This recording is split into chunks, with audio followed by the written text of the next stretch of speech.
All right, good afternoon, everyone. We're going to be starting this PowerPoint presentation, and there will be a couple of different speakers, myself, Karen Firehawk with the Green Infrastructure Center, and then the other speaker will be Francis Waite with the South Carolina Forestry Commission. So with that, I'll go ahead and begin, and I'm going to be sharing my PowerPoint, and we'll explain how to participate during the PowerPoint.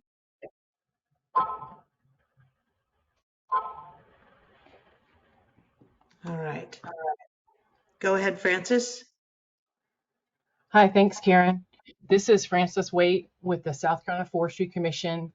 And with our partner Green Infrastructure Center, we're going to offer support to cities and towns to create and implement strategies to conserve and increase tree cover. This year, there are 3 opportunities to receive assistance funded by the USDA Forest Service for your community.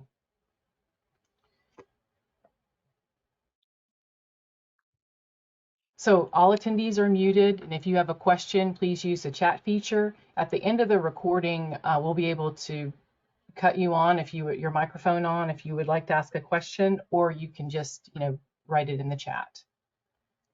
We're going to put up the slides as a PDF and a video of the webinar by sometime next week if anybody's interested in that. So the webinar agenda. We're going to cover 3 different support programs today, and all of them can help you grow your urban forest and improve their care. One is technical support, which may sound familiar to you. This would be the 3rd year that we're offering this.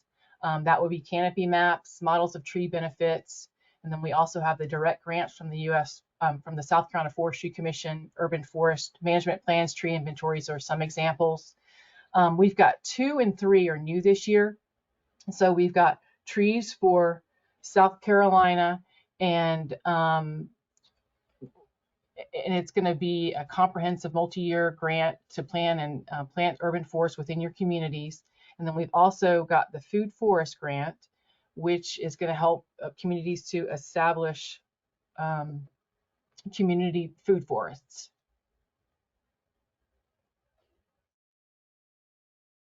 So I want to tell you a little bit about the South Carolina Forestry Commission. Our mission is to protect, promote, enhance, and nurture the forest lands of South Carolina. And the responsibilities extend to all forest land, rural and urban. And we help manage things like timber, wildlife, water quality, air quality, soil protection, recreation, and aesthetics.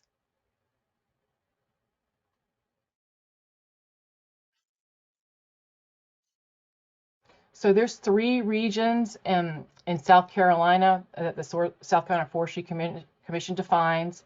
We have the Piedmont, the PD, and the coastal region. And we have 3 regional urban foresters. Now, Russell Hubright is the forest management chief, and so he's over urban and community forestry. And then there's me, I'm the urban forestry coordinator. I have statewide responsibilities, plus I give direct assistance to Richland and Lexington counties.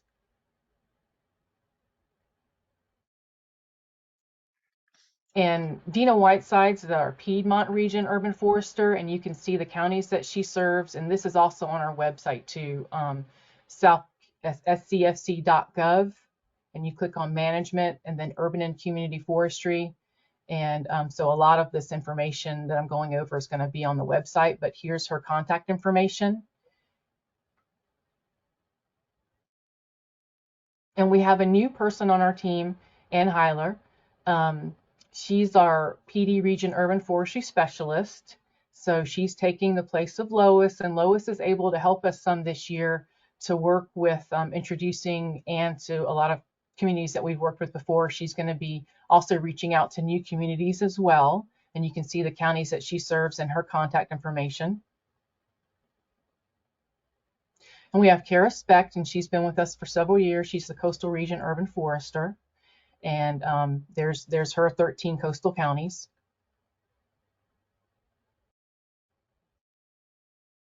And then Lau Sharp, he's our urban staff forester, and he helps us with Tree City USA and some grant support, and that's his information. And if you're a Tree City USA, you have probably heard from him before. He's very helpful and helps us to get in things on time. We're going to go a little bit over some Tree City USA information later on how to become a Tree City USA community. And the Green Infrastructure Center is our partner.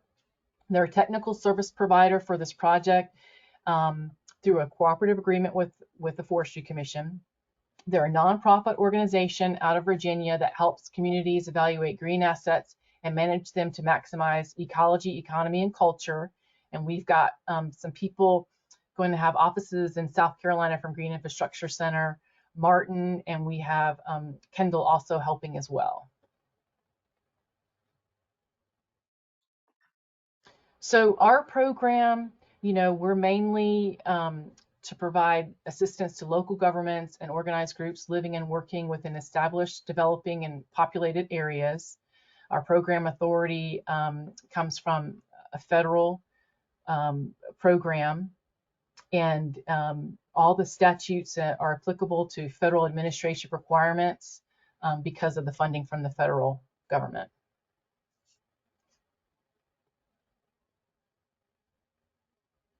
Now, if you're interested in getting some help for your community, like shading to have cooler environments, be better prepared for storms, if you want to have cooler and cleaner neighborhoods, creating realistic goals and budgets, and becoming more resilient to climate change, and creating more equitable and healthy communities, we're going to go over some programs that will help to do that. The self-assessment survey that we're going to be talking about is going to be due on December the 15th. And that is a little different from that original flyer I sent out. We decided to give a little bit more time. It was in November, so you're not going crazy, but we're giving you some more time, December 15th. So options for funding, you can have technical assistance straight from the Green Infrastructure Center. A lot of that would be canopy mapping and things like that to give you some good data to start thinking through things and setting goals. Support, this is new. This is Inflation Reduction Act funding for this new Trees for SC. So the support may include a full multi-year project, including tree planting is requested. And then you can also have GIC assistance plus direct financial support from the Forestry Commission. And so the work for the tech assist would be paid directly to GIC, but if you had direct financial support from the Forestry Commission, it would be an agreement, a cooperative agreement with the Forestry Commission. And then if you already have some data and you don't need the technical assistance from GIC, you might just enter into a direct financial support relationship with the Forestry Commission.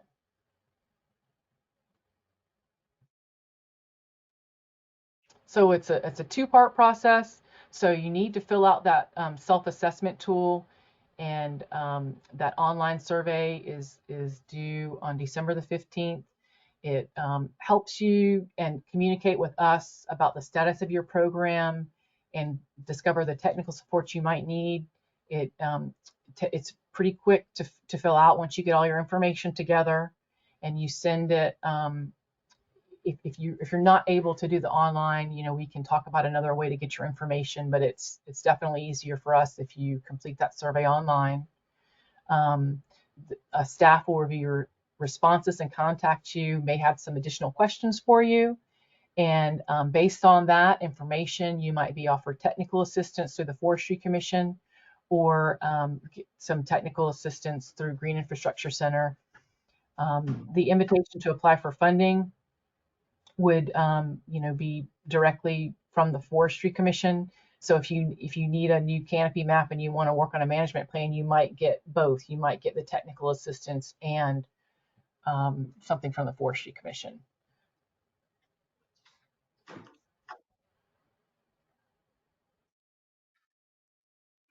So 6 things you might want to have on hand before taking the self-assessment survey. Do you have a digital tree canopy coverage map or data? And also all of these things, you want to know when they were created because they might be out of date. So, tree inventory, an urban forest management plan or forest master plan. Do you have a storm mitigation plan? Does your city have an arborist? Does your city or town include disadvantaged communities? And this is determined by an online tool that we'll take a look at.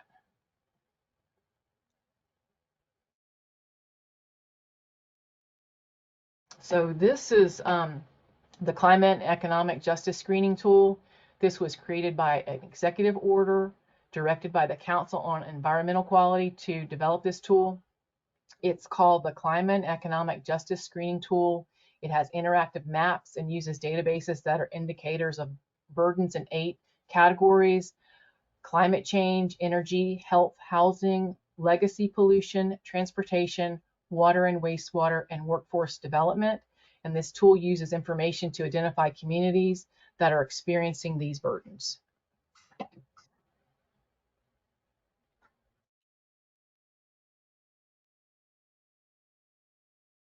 So here's just a little snippet of what the survey looks like. It's several pages. The person filling it out needs to be authorized by their community to receive technical support, a grant or other assistance. And at the end, we're going to determine what you need support for, by what you're asking for, by what you have. And so this is going to help us and you determine that.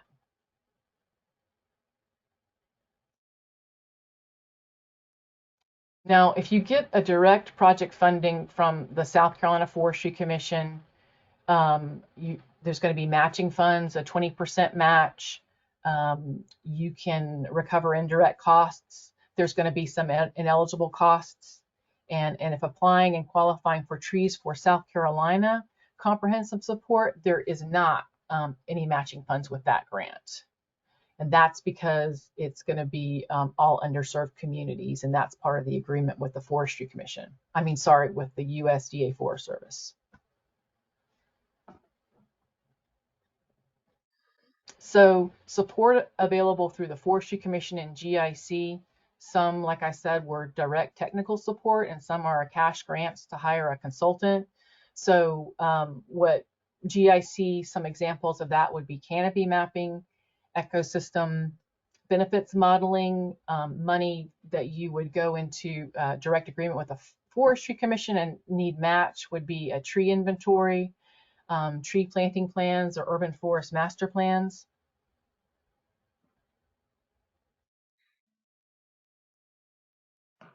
And then urban forest management plans. We're actually going to go over the difference in a future webinar about management and master plans. So, be on the lookout for that. Emergency forest storm planning and tree risk assessments. Those are examples of a direct agreement with the Forestry Commission.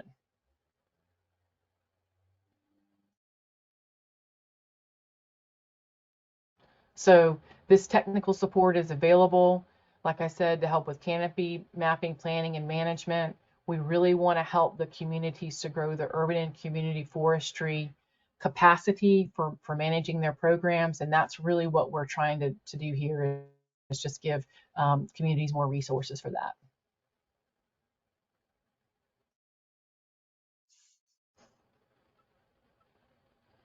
So matching funding, I just wanted to give you an example into a direct agreement with the Forestry Commission. If the project is $20,000, the Forestry Commission would provide the $16,000 of federal funds, and the community needs to provide $4,000. And the match could be in the form of cash, such as staff time, or in-kind contributions from a third party. This match needs to come from non-federal sources, and it can't be used for any other projects. And all matching funds must be specifically related to the project and of course be documented. And this is just typical of all our grants. Just kind of going over this as a review. And indirect costs, that can be written into your budget, and you can take that 10 de minimis indirect cost rate if you want to. So that is definitely eligible for your budget. And then we just kind of go over some things that aren't eligible. That would be expenses before or after the agreement period. Any expense that's not part of an approved budget, food, drink, or refreshments aren't eligible. Costs associated with preparing the application aren't. Salaries of current staff, general overhead and administrative charges, and purchase of computers. But that is going to be on something that we call the notice of funding opportunity, and sometimes we just say NOFO. That's just a document that kind of explains these things. So you'll have that document from our website to help you with this.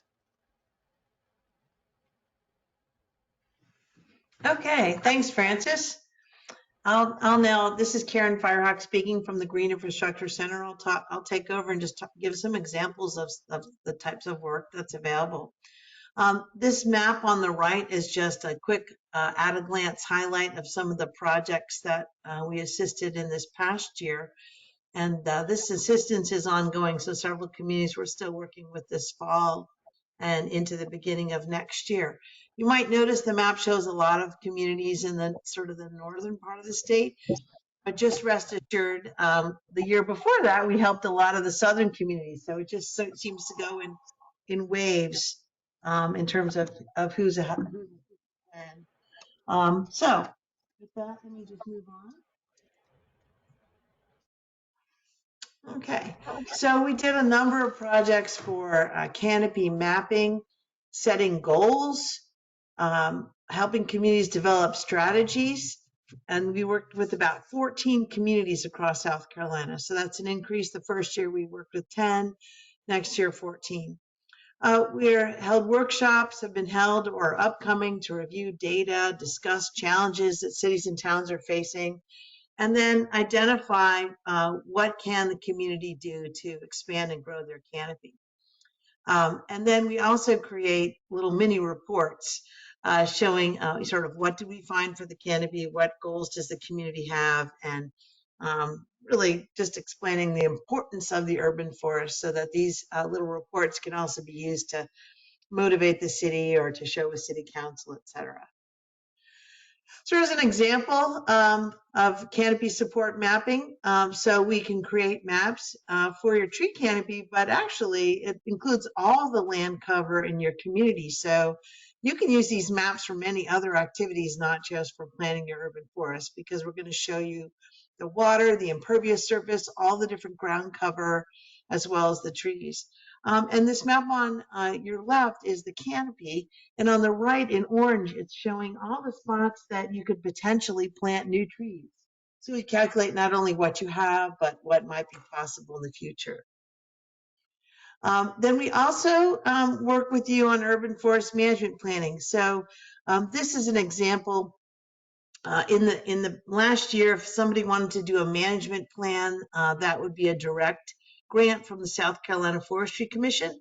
And that gets into the nuts and bolts of things like, how many bucket trucks do you need? How many full-time employees do you need? Do you need to have an arborist?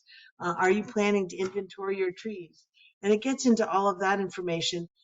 We also, GIC can do a master plan for you if you just want to create a strategy of where you're planning to plant the trees and the year by year strategy of how you're going to put them in the ground and take care of them. Another example of something that you might request support for is tree risk assessment. Now this is something, again, this would be a direct grant from the South Carolina Forestry Commission to you because you'll probably have to hire a separate firm to do the inventory on the ground. But it's really important to look at risks of trees, and that can help you better prepare for storms and decide, does this tree need to come down because it's entirely rotten, or is it simply, one problem limb, that's overhanging the entrance to City Hall needs to come out. So this is an example where you might use our support to help you determine where is the most important place to inventory, and you might ask for a direct grant from the Forestry Commission to actually conduct the inventory. But really important to know the species health and condition of your trees if you're going to be involved in better management of them. And so inventories can be very expensive, so it's really important to select the most strategic places. So you probably won't write a proposal that says something like, I want to inventory every tree on every street in my city or my town. You might say something more like, we want to inventory the trees in our parks and around our public facilities, for example. So give some thought to that. I know in the past, one city asked for inventory that would actually have costed 3 times the entire grant that's available. So be strategic when you're thinking about what you want to ask for. And then looking at preparing better for storms. A lot of communities, most communities have an emergency response plan. If you're a small town, you might be doing that in concert with your county. However, a lot of these emergency plans don't say anything about trees, or they talk about debris in general. But there's a lot of different ways that we can take care of trees. Um, during and after a storm. And also, if you want to be reimbursed by FEMA, you need to make sure you followed all of their rules. So if you're interested in working on developing an emergency plan that specifically deals with your trees, that is something that you could also request support for. And another thing that's very timely in terms of not only that screening tool Francis showed you earlier for environmental justice and climate, we can also look at how hot your community is by census block, and we can then look at which areas are hottest based on race and income. And then we can look at how well treed those areas are. So we can ask questions such as, is tree canopy fairly or equitably distributed? In other words, does everyone have equal access to shade and tree cover regardless of their race or income? And that can also help us to identify places where, let's say that we're going to do a tree planting project. Let's try to plant in those areas that have the least ability to afford to put in their own trees and maybe are also the hottest. So we can use this data through this project to help you identify those strategies. And so this is an example of just showing these little circles are popping up, and they're sort of showing you the census blocks that are the hottest. And then we can also look at the percent tree cover they have. They also turn out to be priorities for low tree canopy cover. So that's just an example of how we can use these tools. And then if you want to create an urban forest master plan, we can get to the total number of trees by size and location that you can put into your city. So this is an example of a project we did for Greenville. And you're seeing in the little green dots are the large diameter 40-foot spread or greater trees we can put in.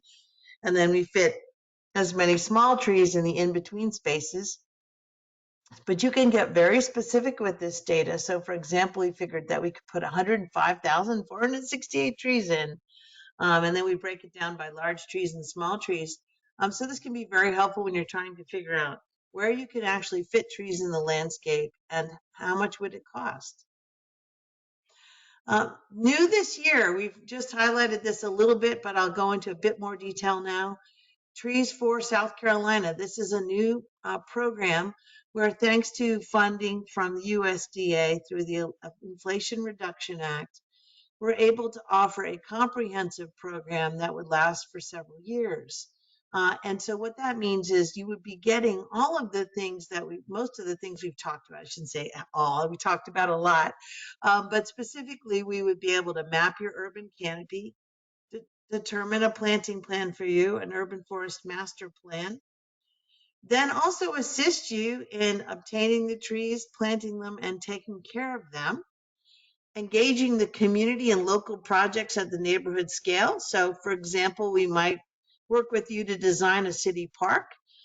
We've actually created parks in the past from vacant lands and turned them into parks, so that could be something. So it's really open in terms of what type of project you would want to pick. But there are funds to do that design and installation work, and then also building community support for ongoing tree care and stewardship. So the grant also includes funds for doing educational workshops and events. So if you would like to be adopted, I'm calling that the comprehensive approach because it includes everything from tree planning to tree planting to education. that is an option, and we would be working with you probably for 2 to 3 years if you chose that option. Now, just to be clear, this is a competitive application, so we want to make sure that everyone has a fair shot. But this is an option for you to select when you're doing your survey. One of the drop downs is, would you like to apply for this comprehensive approach? Just then some more examples. If we were to make a land cover map for you, you can again see all the tree canopy, and then this is for Conway, and then on the left and then on the right, you see an example from North Augusta where we're showing potential planting areas. So we get a lot of very rich data that we create for you. You can look at your streets to see how shaded they are. So that's really important if you want to create safe routes to school and you want kids walking to school. It's really hard to find bus drivers these days. So a lot of school districts are going to walk to school models, but we want to make sure those kids are shaded and safe. You can look at it by parcel. So we can look at which parcels in the city or town are the most treed or the least treed and use that as a strategy to encourage private landowners to also plant trees. We can look at urban heat island and social equity. So there's an example from Rock Hill looking at surface temperature, and then we can look at this graph on the right, medium household income in purple and average street temperature. So we can start to see the disparities there. City of Rock Hill used this data to develop their own tree equity strategy, and they apply through their application for technical support for canopy mapping and modeling. And this helped them to prioritize where they wanted to do strategic outreach to try to get more trees into under-resourced neighborhoods. All right, so like I said, you can apply for a certain technical support option, like I'd like to have a canopy map. You could say I also want to calculate some of the ecosystem benefits of my forest, like for air quality or urban heating. Or you could ask for comprehensive support, which is the entire package. So if you're requesting an awarded comprehensive support, you'll receive it directly from our Green Infrastructure Center under our U.S. Forest Service and South Carolina Forestry Commission grant.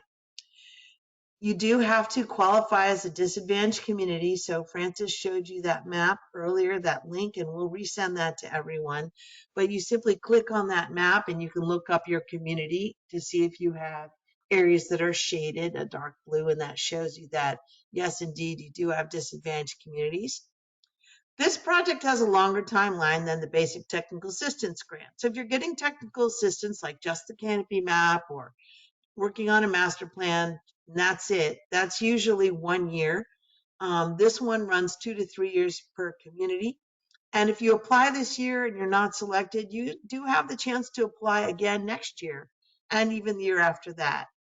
So we will also do other activities with you. We're going to look at all your city tree policies and codes to help improve them. So for example, if you don't have good planting standards, then it might not be a good idea to plant trees in the streets because maybe we don't have enough room for that tree to grow to a healthy size. So we're going to look at all of your codes and policies, map the entire city land cover, including tree canopy and open plantable areas. We're going to look at your ecosystem benefits for clean air, reducing heat, mitigating stormwater runoff. So we're going to look at how much water all your trees soak up. And we're also going to look at how much pollution they clean from surface waters, and then also how much we can foster access to healthy green space for all members of the community. So for example, you might look at how many patches of forest are nearby everyone within, say, a 15-minute walk. And like we said, you need to qualify by being a disadvantaged communities.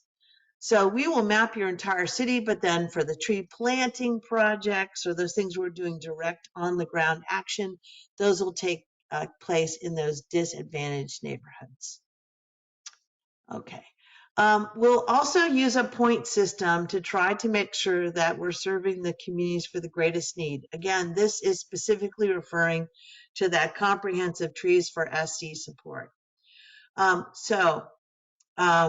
5 points will be awarded if your community is at least 25% disadvantaged community. So looking at the boundaries of your cities, 25% of the neighborhood's disadvantaged. 10 points if it's 50% or more. and 15 points if it's 75% or greater disadvantaged communities. So the total points possible is 15. And again, we put that link there so you can look your community up. I would just let everyone know that a large majority of South Carolina communities come up as disadvantaged. So it's really not a very high bar to be able to get over. Partners, we'd like to see that you've identified some partners you plan to work with and that they've agreed. So, don't list friends of the trees unless you've also already talked to them and made sure they're willing to work with you should you be awarded this support. And then it could be a university, it could be a local school. For example, I know one community is talking about working with their magnet high school, that's a science and engineering school. If there's civic groups, tree boards, other groups, Save the River people, it doesn't matter to us, but we want to make sure that you've done a little work to reach out to partners. Total possible points for that are 3.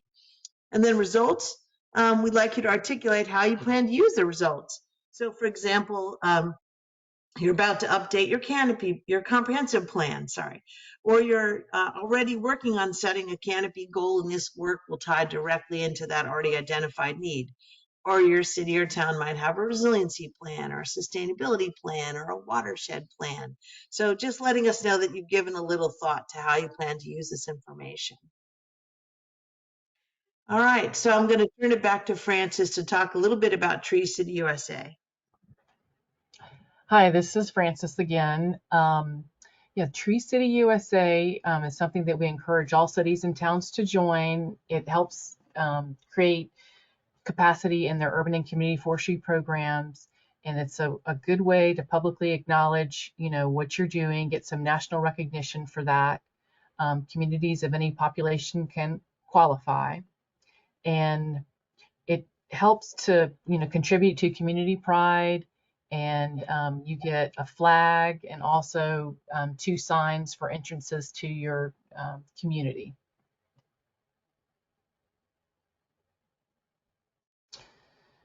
So once you meet these 4 standards, all the hard work is done. So you can go to arborday.org/TreeCityUSA to fill out your application by December 31st. And the 4 things that you need to have are a tree board or department, a tree care ordinance that deals with public trees, community forestry with annual budget of at least $2 per capita, and an Arbor Day observance and proclamation, some type of celebration. And we do have some example tree care ordinances on our website too, and our urban foresters can help you with that. So just reach out to the Forestry Commission and we can help you with that. So just to let you know, we've got 41 Tree City USA communities, and we have them mapped out on here so you can kind of see if any of your neighbors are, or if you are.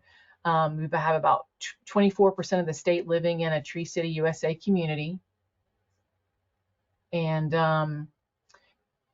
Tree Campus and Tree Line USA are some other recognition programs from Arbor Day Foundation that some webinar participants might be interested in, and the urban forestry team can help you with that. So you can see that we've got 8 higher education communities in South Carolina, and we have some Tree Line USA too, involving electric companies. We also have some great information, that we've worked on with GIC to make this Planners Forest Toolkit to help build capacity in your program. You can get it online. It's a PDF. We have some print copies. I know that we might be running low on that, but it's definitely possible. So reach out to me. I believe GIC may have some as well, but it's also on our website here, and that's how you get to this Planners Forest Toolkit.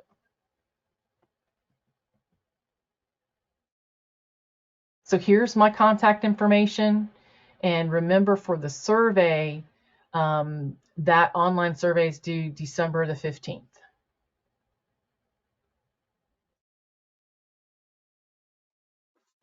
I want to talk a little bit about the food forest projects now. So this is the 3rd one, and this is the project that you directly from the South Carolina Forestry Commission. I'm going to talk about the Notice of Funding Opportunity, the NOFO, which is online. So, you can have that link to that, but you don't have to worry about taking any kind of notes or anything. We're just going to kind of go over some stuff, but it is written down.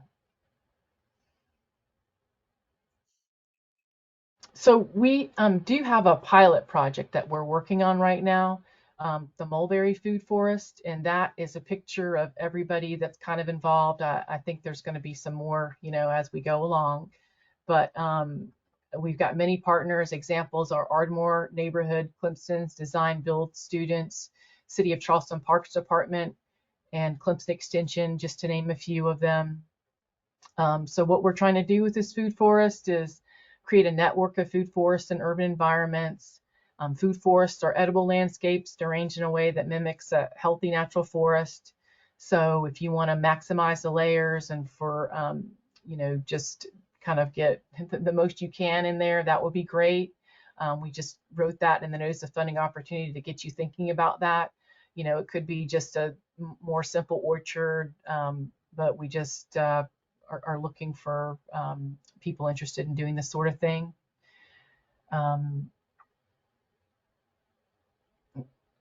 So the people that are eligible for this are state or local governments, educational institutions, and nonprofits.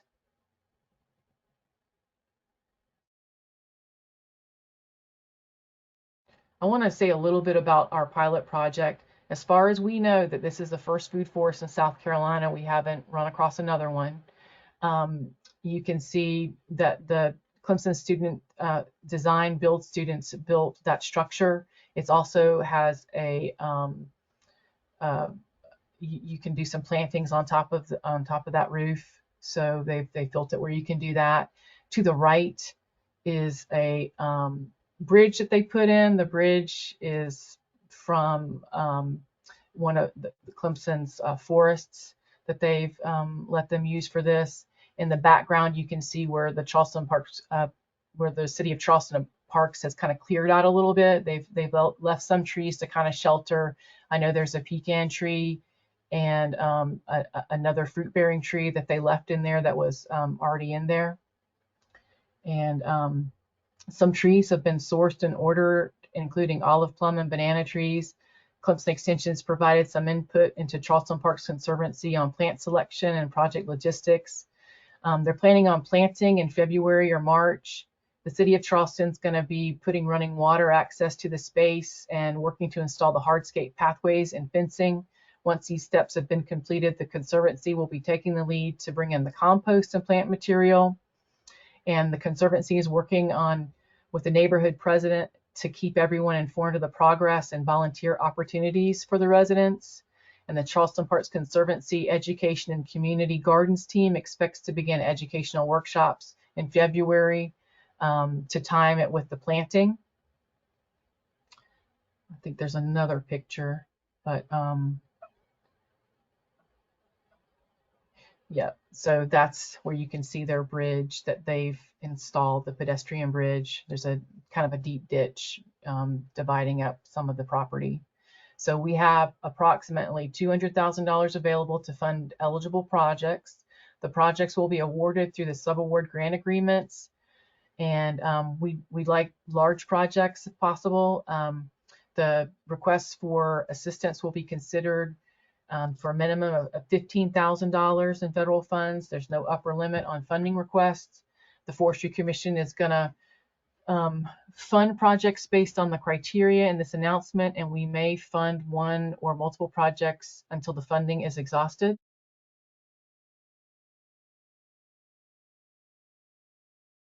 So matching contributions, the Forestry Commission requires a 20% match from participating communities. The match may be in the form of a cash purchase or in-kind contributions, and the match funds for this project may not be used as match for any other federal cost share project. And this is just like all of our grant projects, and it is in the Notice of Funding Opportunity, just kind of going over this stuff to remind you guys. And matching contributions can be, cash purchases. Just need to document with paid invoices or canceled checks, signed receipts. In-kind contributions can be from a third-party donations of services, supplies, or equipment, and that can be documented with a letter detailing the values.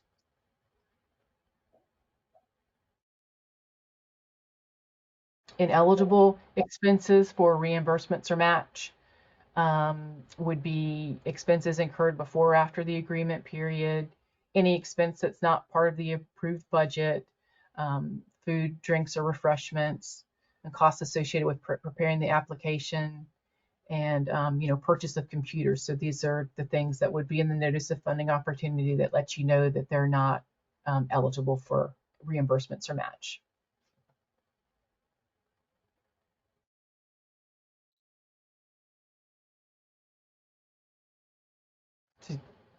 Press the next one, Karen. I did. It should be showing Okay. program income. Okay, I see it. Thank you. Okay, so program income is allowable.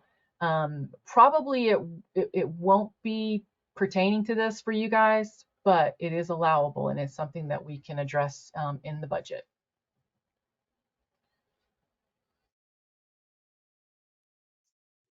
And then the timeline, we've got 12 months to complete the project, and approved projects may begin only after the agreement forms are signed and submitted and fully executed agreement is returned to the subrecipient by the Forestry Commission.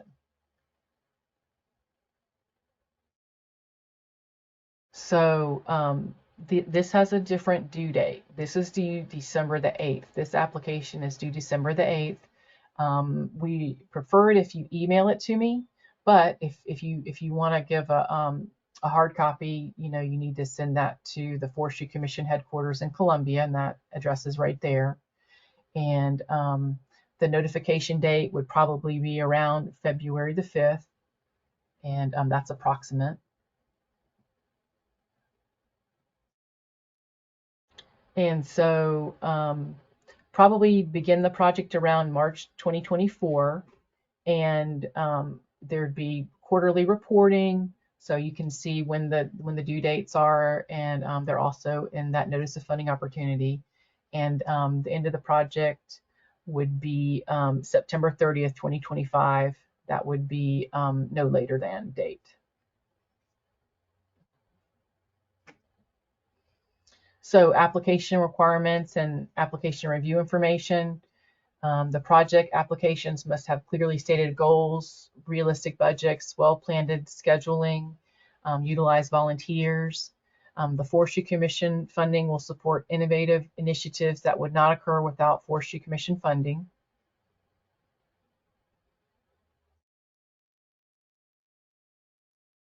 And when you're developing your project narrative, budget, and budget narrative, please be sure to present accurate and realistic estimates for personnel time, effort, and other budget line items.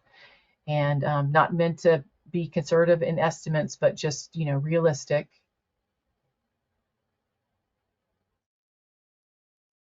And then application narratives must include a project plan that considers the following: if plants require pesticides, a plan for application by a licensed applicator, a design that meets the needs of the population you're planning to serve, detailed plan for ongoing care and maintenance, details for the availability of adequate and suitable storage for the produce, a plan for education and outreach.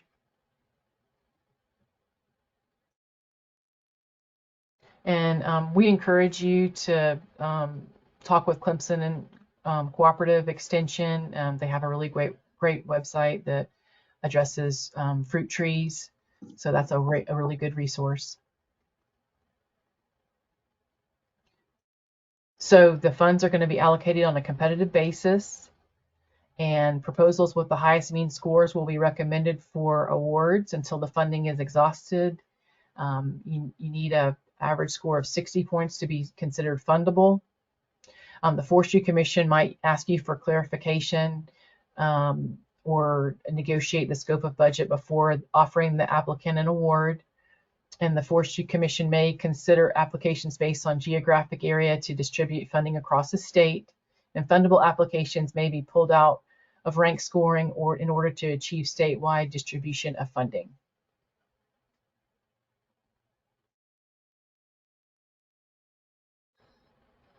So we've got 4 parts: application form, which is online on our website, the budget proposal. We do have an Excel spreadsheet for the budget online, and then include your project schedule, project narrative.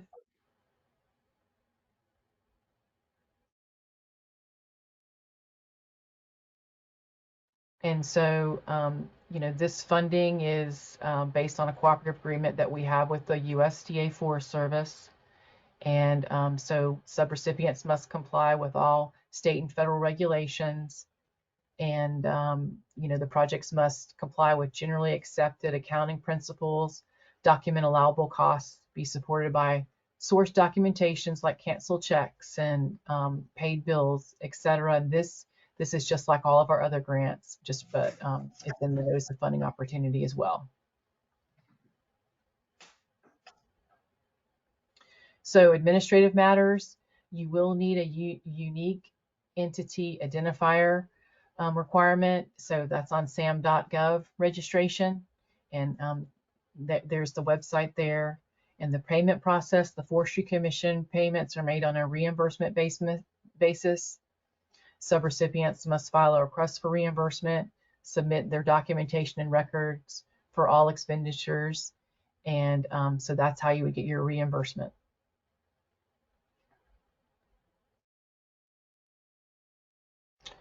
So if there's any questions, because this is a competitive process and we want to be fair, send them to me by November the 20th, and we'll answer all these questions and put them online but on November the 30th, so that all applicants can read these and have that same information. So just making sure to be fair. And so we do have the notice of funding opportunity that is on our website.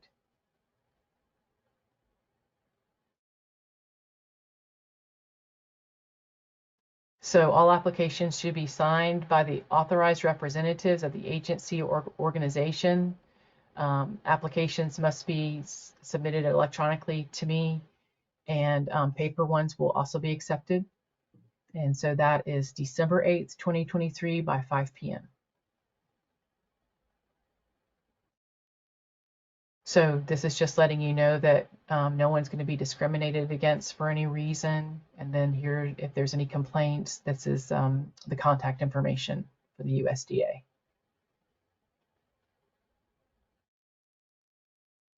And so this is where you send in the information that submissions to me, or that's the address.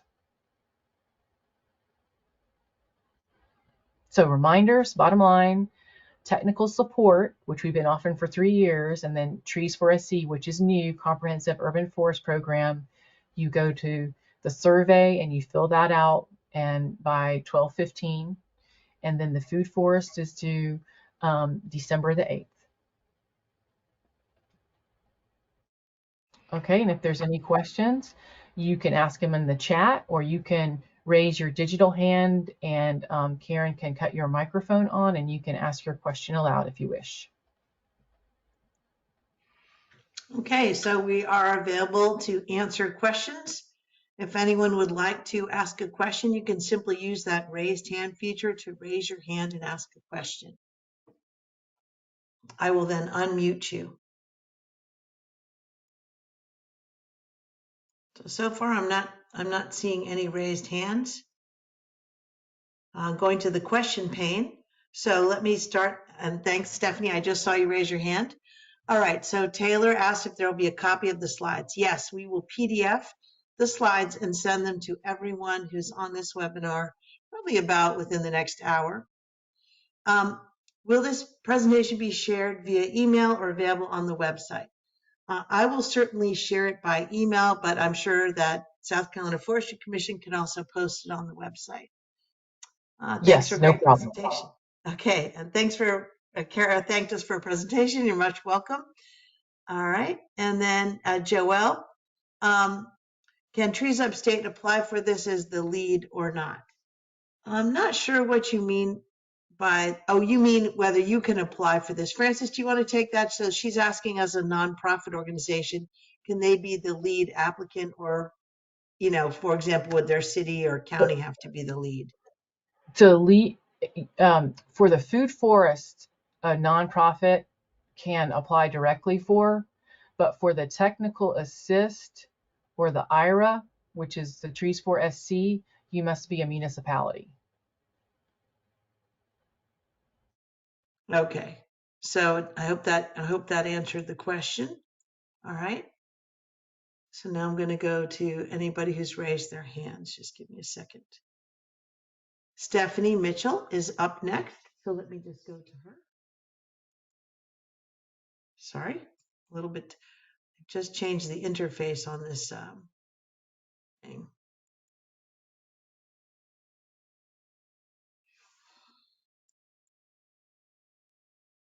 Hang on just a second. My very slow mouse, Stephanie. There we go. And I'm going to ask you to unmute. Okay, my question is, early in the presentation, I think y'all put up like a screenshot of an example of the survey. And in there it had, are you a city, a town, or something else? Is that defined by population? If you are an incorporated city or town, then we're actually just asking you if you are a city are you representing the city or town? Does that make sense? So you Kind of, also, you, but what you, I'm you could also be in an urbanized area according to the US Census. So, but you have to be a unit of government so that we have an entity that we can work with directly. but there's no more points for a city over a town. It's Oh, just no. designation. No. So Okay. that, like you don't get more points like you're a really populated town versus you're a small town. Well, Um, usually the small towns get the funding and some grants. The smaller you we're are, the higher your score. we've been very fortunate to be able to help everyone so far who requested assistance. So to be clear, the first year of technical support, we assisted 10 communities. The next year, we had a lot more interest because it was the second year, I guess, word had gotten out, and 15 communities requested support. So we were actually able to get additional funding and help all 15. One community did drop out, so sometimes things happen, in the local government land that we can't control. And then this year, we're able to assist, up to 12 communities through tech support, and then an additional 4 communities per year through the comprehensive assistance. So we actually have more support than ever before. And then also there's the option to apply for food forests. So I would say there's the most support available starting this coming year. All right. Is there anyone else who has their hand up who would like to ask a question out loud? All right, I'll go back to the question pane. Is tech support under this program available for drafting a tree ordinance? Yes. And yes. So you could ask for tech support simply to help you with working on a tree ordinance, or you could ask for it as just part of working with you on the comprehensive program.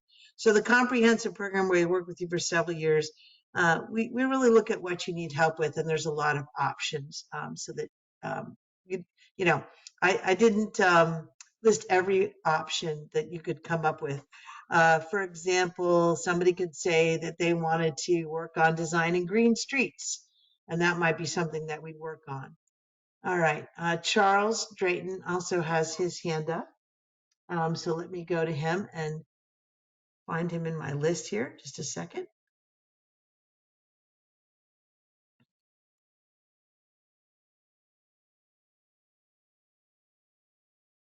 I wish that this thing would put people up alphabetically. So, a second, Charles. If I don't, let's see. There you are. All right. All right, Charles. Charles Drayton. You can go ahead and ask your All right. question aloud. Hey Karen, I was wondering if there's a minimum geographic area that you need to have in mind if you were applying for a food forest Okay, grant. Francis, you want to answer that? Minimum, if there's a minimum size for the food forest to be viable. Is that We haven't defined a minimal area, no. So I would say no. Okay, okay, great. All right, I don't see any other hands up, so I'll go back to the question pane. I think I've already, let's see, I've already answered that one. So we'll see if there's anything else. Mary Morgan asked a question in addressing viability for food forest idea. I'm not sure, Mary Morgan, what you meant by that. So if you can retype your question, or you could raise your hand to ask it aloud. Sometimes it's hard to type these questions. I'm just checking to see if, okay. For Trees for SC program, are landholders with publicly accessible land such as houses of worship eligible to be partners? Oh, absolutely. If the, let's say the town is applying and they're partnering with a church or all the churches, that's absolutely fine. We are just looking for partners who are part of the community. So absolutely. Let's see what else I haven't answered in the. All right. Are we able to get assistance from our designated urban forester to complete the application? Yeah, of course. Anyone can work together on completing the application. It's just that it comes from one person's computer. So like, for example, if you sat there with your urban forester and you together answered the questions, that's fine. As Francis said, we do have a paper copy of the application. So let's say that you guys wanted to look at it ahead of time and think about it, or you wanted to show it to your mayor to make sure that, or your city administrator to make sure that um, you could answer all the questions. You could think about that ahead of time. But basically one person fills it out on their computer.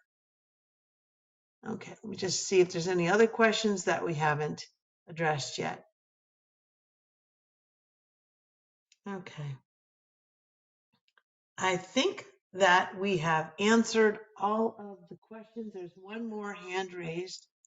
So let me go to that. Yes, Mary Morgan was going to ask hers aloud. So let me go to her and I will set you up to unmute. Just a second, Mary Morgan.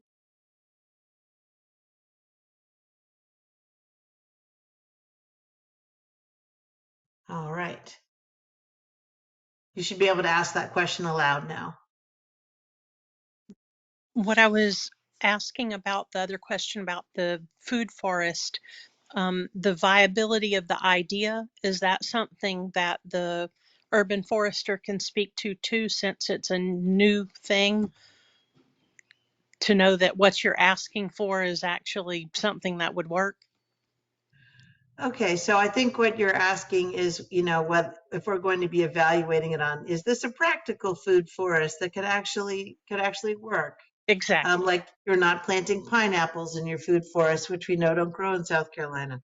All right, they're also not a tree, but anyway, or are they? Anyway, Francis, do you want to answer that?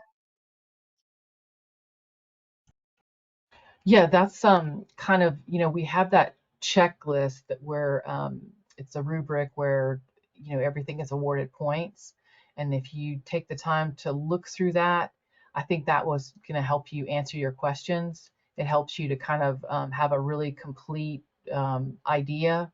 So on that notice of funding opportunity, look on the table in there, and I think that's going to help you really think it through and kind of assess your idea. Thank Okay. you. Thanks. Yeah, and not to overcomplicate this either, but let's say that you decided to select the comprehensive support and you were awarded that. And let's say that you're really interested in the idea of a food forest.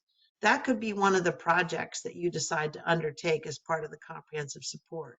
So in that case, Green Infrastructure Center would help buy the fruit trees or the nut trees, and our foresters would help work with you on your plan and figuring out the care. So it's really a question of whether you want to pick a specific project that you can run yourself, like the food forest, or whether you would like to have a little bit more hand holding and somebody to work with you for several years to do some really ambitious work. So with that, we're at time. So I'm going to end the webinar, but just to let everyone know, you can send questions to myself or Francis Waite if it's about the food forest following the webinar. We will also send a reminder email to everyone with a copy of the slide deck, and also later on after it renders, a link should you wish to listen to this entire presentation again. It'll be also available as an audio visual, so you can listen to the MP4 file as well. So as soon as we hang up, we'll get out the PDF of the webinar with all the slides, and then shortly send a follow-up with the actual audio. So thank you so much, everyone. It's been a pleasure hosting this today, and more importantly, we really look forward to getting some trees in the ground and getting some great plans in place for the towns and counties and cities of South Carolina. All right. Thanks a lot. And thanks, Peter.